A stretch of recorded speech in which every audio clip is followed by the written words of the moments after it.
Saint Peter's basilica, যেখান থেকে যুদ্ধবন্ধের ডাক দিয়ে অসহায়দের জন্য প্রার্থনা করতেন একাদশ পোপ ফ্রান্সিস, সেখানে যুদ্ধবিরতি নিয়ে 15 মিনিট একান্ত বৈঠক সারলেন মার্কিন প্রেসিডেন্ট ট্রাম্প ও ইউক্রেনীয় প্রেসিডেন্ট ভলোদিমির জেলেনস্কি।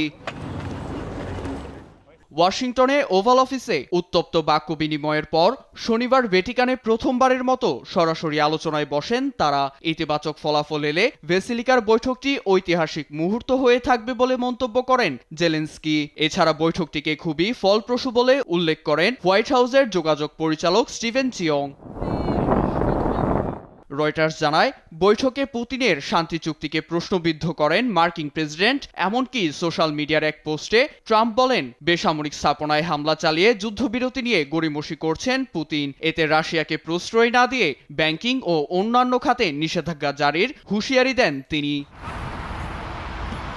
সাইডলাইনে ব্রিটিশ প্রধানমন্ত্রী কিয়ার স্টারমারের সঙ্গেও ইউক্রেনের বর্তমান পরিস্থিতি নিয়ে আলোচনা করেন জেলেনস্কি। এই সময় ট্রাম্পের সঙ্গে আলোচনার বিষয়টিও উল্লেখ করেন তিনি।